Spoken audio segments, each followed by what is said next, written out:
She found a second therapist. This one used play in a different way. Floor time. Following his lead. Waiting for a glance. Waiting for a reach. Waiting for anything that was a bridge between them. The therapist said, "We build circles. He looks. You respond. He responds. You respond. That is a circle. Every circle is a small victory." She wrote it down. She drew circles in her notebook and colored them in when a moment happened. There were days without circles. Days when nothing she did mattered. Days when he wanted only to spin the wheels of a toy car and watch the light. On those days, she let him spin, and she sat beside him and matched his pace and hummed so the room did not feel empty. Love can be active. Love can also be patient and quiet. She worked extra hours and slept less. Her hands showed small cuts from cleaning fluids. Her shoes wore thin. Her body ached in places that used to feel like air. She kept going. Each step felt like a promise. Each promise felt like a thread she was weaving into a net that would hold them both. One evening, the electricity cut out. The room was dark and warm. She lit a candle and set it in a metal cup so the wax would not drip onto the table. The flame wobbled. The boy stared. She held her hand close to the light and opened and closed her fingers so the shadow bird flew. On the wall. He smiled, small and quick, like a shy guest. She made the shadow bird fly up and down. She said up and down with her mouth only, no voice exaggerating the shapes. He traced the shadow with his hand.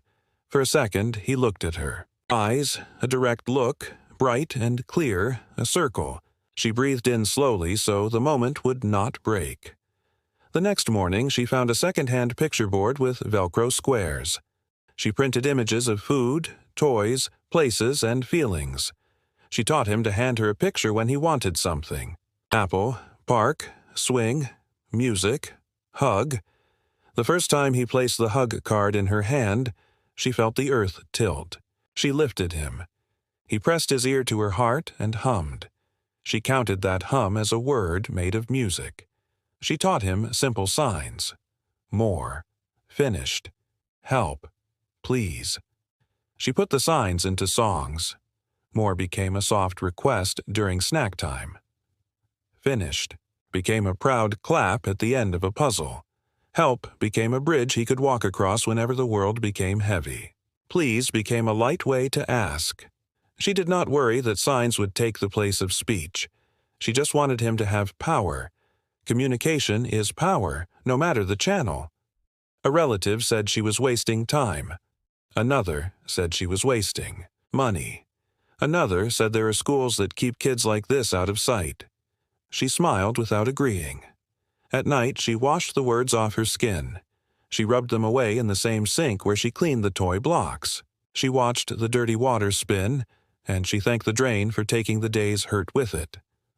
In the park, she sat on a bench while the boy watched two children chase each other near the swings.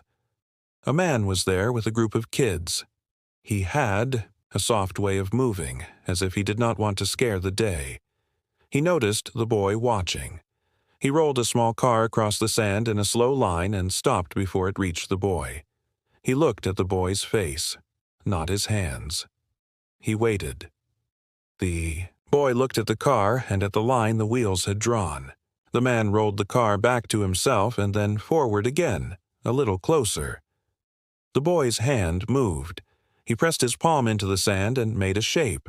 The man smiled and copied the shape. He added 2 dots for eyes. The boy leaned in. The man did not speak. He hummed.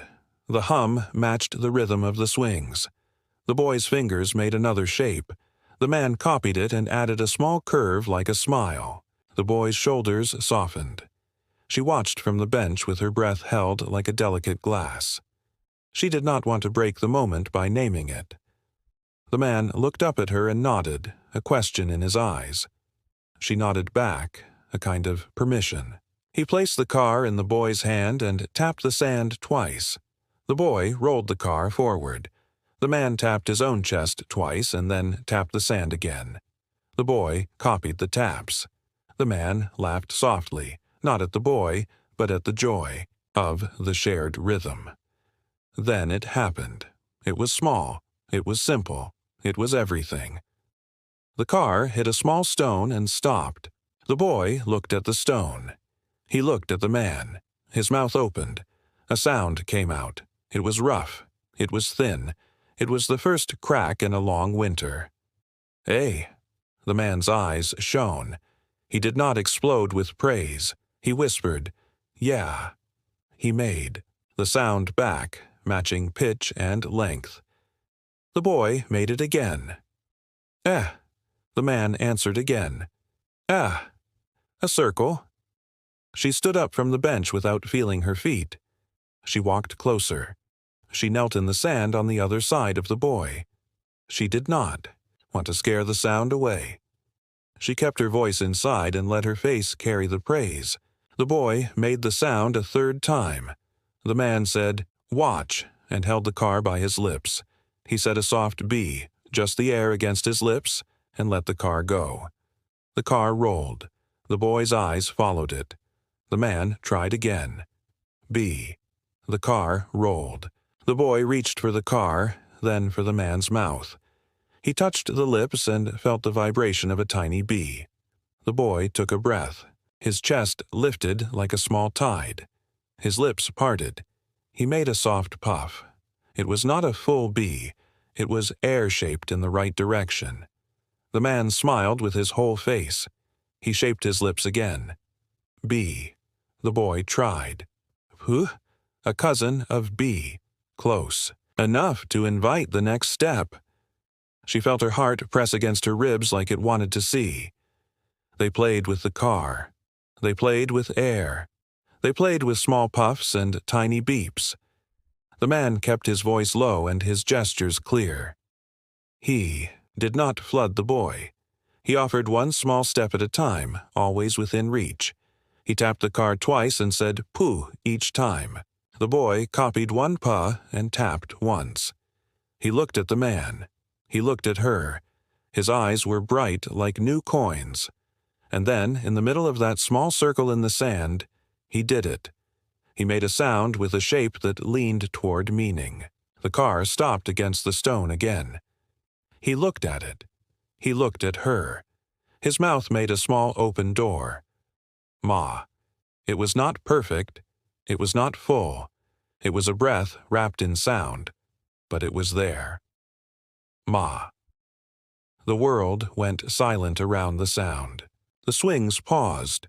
The birds, if they sang, were far away. She leaned in so slowly that even the air did not know she was moving. She whispered with her lips, not needing her voice. She shaped the word and let the light rest on it. Ma. He tried again. Ma. The second one was clearer. The second one had a small anchor inside it. The man nodded and looked at the sky as if thanking the sun. She cried, but the tears were soft and still. They did not shake her. They washed her. She did not clap. She did not shout. She placed her hand over her heart and let him see that the small sound had moved the largest stone. They stayed in the sand until the shadow of the swing set grew long. The man taught her a few small games. He said, "Keep it simple. One sound, one action. Let him lead. Match him. Wait for his eyes. When you see them, give him the next small step." He did not say, "miracle." He did not need to. The moment already held that word in its hands. She thanked him. He shook his head as if to say it was nothing. He gave her a card, not with a title but with a first name and a phone number. He said he comes to the park every week and likes to play. He said he is not a doctor. He said he is a teacher who has learned from children more than any book. She held the card like a leaf the wind had finally decided to return. At home, she did not tell anyone right away. She kept the word like an ember. She did not want to blow too hard and make it disappear. She made the same game with the car. She tapped twice and whispered, "Pooh." He tapped once and said, "Pooh" back. She rolled the car and let it bump a pillow and stopped. He looked at it and said, "A." She matched him. "E." They made a simple song out of air and small shapes of sound. That night, she held him before bed and hummed low. He rested his head on her shoulder and patted her arm.